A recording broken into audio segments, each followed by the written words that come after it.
السلام علیکم ورحمۃ اللہ وبرکاتہ۔ محترم عزیزوں، حضرت بایزید بستامی رحمۃ اللہ علیہ سورہ طٰہٰ کی تلاوت فرما رہے تھے،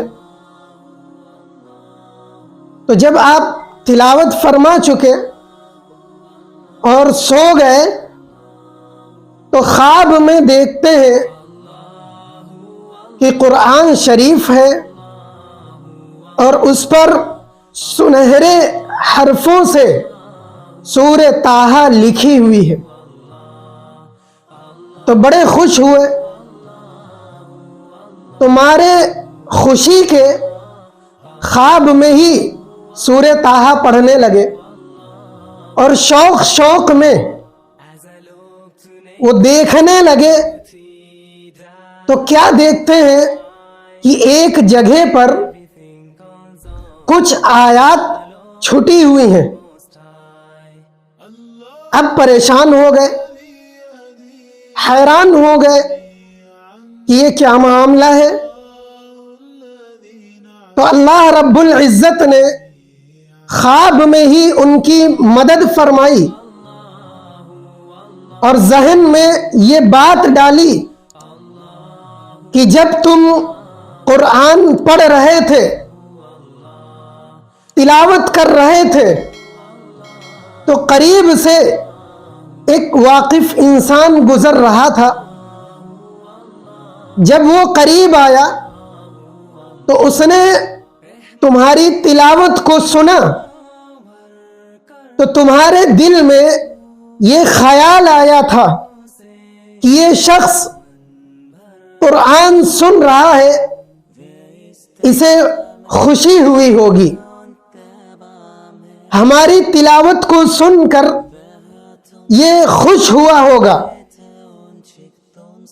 تو اتنی سی بات جو دل میں آئی کہ یہ خوش ہوا ہوگا سن کر، اس پر اللہ تعالی نے پکڑ کر لی اور جو آیات اس نے سنا تھا اس کے اجر کو ختم کر دیا۔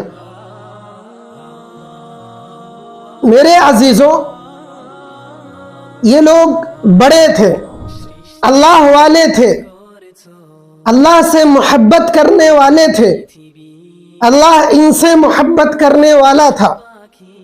تو جو اللہ تعالی کا محبوب ہوتا ہے، اللہ تعالی ذرا ذرا سی بات پر اس کی پکڑ کر لیا کرتے ہیں، اس کو سزا دینے کے لیے نہیں بلکہ لوگوں کی عبرت کے لیے، دکھانے کے لیے پکڑ کر لیا کرتے ہیں۔ ایک نبی جن کو 100 سال اللہ رب العزت نے سلا دیا، 100 سال سوتے رہے، جان روح نکال لی، جان چلی گئی۔ 100 سال کس بات پر سلا دیا کہ دل میں صرف خیال آیا تھا، خیال کی بنیاد پر اللہ تعالی نے 100 سال تک سلا دیا۔ ہاں، حضرت عزیر علیہ السلام جنگل سے جا رہے تھے، ایک ویرانے میں پہنچے، ایک بستی کو دیکھا کہ وہ ویران پڑی ہوئی ہے، کھنڈر نما پڑا ہے، جل رہا ہے، سب اجڑی ہوئی پڑی ہے، ایسا لگتا ہے کہ کبھی یہاں کوئی رہتا ہی نہیں تھا، سب برباد پڑا ہے۔ تو یہ چیزیں دیکھ کر دل میں یہ خیال آیا صرف کہ یا اللہ، یہ کیسے آباد ہوگی، یہ پہلے کی طرح کیسے ہوگی۔ تو یہ خیال اس لیے نہیں آیا تھا کہ اللہ تعالیٰ پتہ نہیں کر پائیں گے کہ نہیں، دوبارہ آباد ہوگی کہ نہیں، اللہ تعالیٰ کے بس کی بات ہے کہ نہیں، یہ نہیں تھی نیت۔ بس ایک معمولی سا خیال آیا کہ یہ کیسے آباد ہوگی۔ اللہ تعالیٰ نے کہا اچھا یہ درخت کے نیچے گئے کہ آرام کر لیں تھوڑا سا، اللہ تعالیٰ نے وہیں سلا دیا، وہیں جان نکال لی۔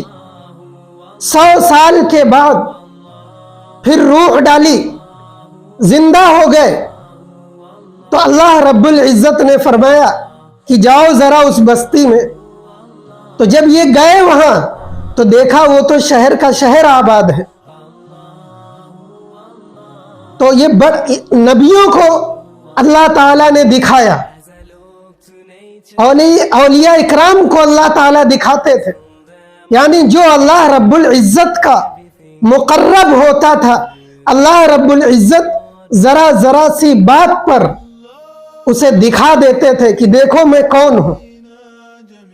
بہرحال بات یہ چل رہی تھی کہ دکھلاوا اور ریاکاری یہ فوراً تمہارے عمل کو ضائع کر دیتی ہے، اس کے اجر کو ختم کر دیتی ہے۔